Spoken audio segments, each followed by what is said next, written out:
로건이나 로건의 아내에게 조금이라도 죄송한 마음이 진심이었다면 저런 행동이 나올 수 없습니다. 소시오패스인 그는 계산적이고 양심의 가책을 느끼지 못하며 절대 미안해하고 반성하지 않습니다. 정배우씨, 솔직해집시다. 안 미안하잖아요.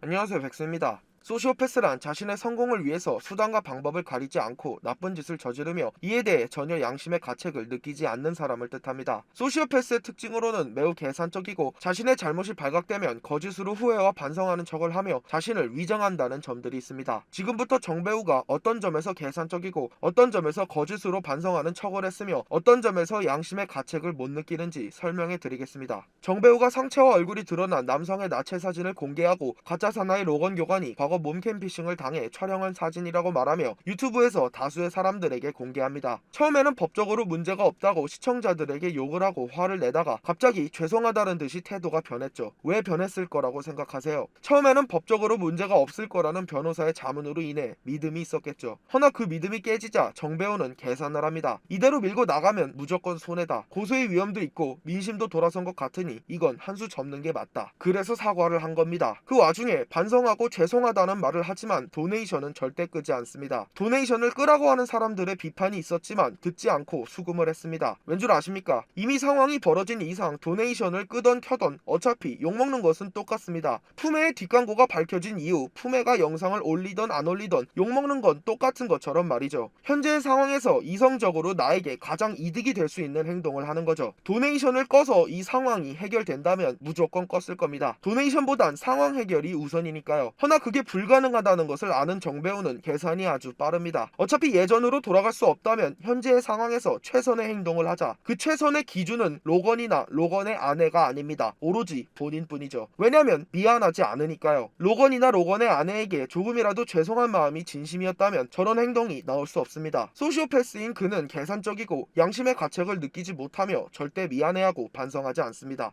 정배우에게 로건과 정은주의 폭로를 제보한 여성분이 계십니다. 정배우는 이분 말만 듣고 논란을 기정사실화하며 확정짓고 영상을 만들었죠. 본인 이미지에도 상당히 위험할 것 같은데 왜 그랬을까요? 든든한 에어백이 있기 때문입니다. 사실이 아닐 경우에도 피해자의 제보가 있었기에 만들었다. 피해자를 위해서 오로지 피해자의 입장에서 영상을 만들었다 라고 말할 명분이 있는 거죠. 정배우에게 그 여성분은 피해자가 아닌 이용하기 딱 좋은 든든한 에어백, 그 이상도 그 이하도 아닙니다. 정은주 씨와 그 여성의 피해는 전혀 생각하지 않습니다. 오로지 본인의 이득만을 생각하죠. 자신의 성공을 위해서 타인을 이용하는 소시오패스의 특징과 완벽하게 부합합니다. 또한 사과 영상이라고 올린 죄송합니다. 저는 쓰레기입니다. 인생을 헛살았네요 영상에 본인 댓글입니다. 제 자신이 한심하네요. 어떻게 방송 4년 하는 동안 사건 사고가 30개인지 여러분들 말씀대로 자격이 없는 게 아닌가라는 생각이 듭니다. 아주 조금씩이라도 발전해 왔다고 생각했는데 전혀 아닌 것 같네요. 로건님, 정은주님, 이근님, 아내분, UDT, 무사트분들 죄송합니다. 죄송하긴 한데 중간중간 광고를 꼼꼼히도 넣으셨더라고요. 이게 진심으로 미안하고 죄송하다는 사람이 할 수 있는 행동인가요? 사건 사고가 30개가 넘는 걸 알면서도 계속 저지르는 게 과연 실수라고 생각하세요? 이런 사람들 있죠. 약속 시간에 매번 항상 늦는데 아 미안해, 진짜 미안해 하면서 맨날 늦는 사람들. 이게 진짜 미안해서 하는 말 같습니까? 진짜 미안하면 안 늦었겠죠. 개이새끼야. 이런 게 소시오패스 초기 증상입니다. 증상이 심하면 정배우 같은 사람이 되는 거죠. 정리를 하자면 정배우는 상황을 되돌릴 수 없으니까 계산적으로 도네이션이라도 받아야겠고 정은주 씨나 제보한 여성이나 본인의 성공을 위해서 이용은 해야겠고 겉으로는 죄송한 척 하나 유튜브 수익은 내야 되겠죠. 정배우 씨 솔직해집시다. 안 미안하잖아요. 미안하면 그렇게 행동 못합니다. 고 설리 구하라 인스타 라이브로 수익 창출할 때부터 소시오패스 느낌 확 났는데 이젠 확신이 듭니다. 정배우는 소시오패스입니다.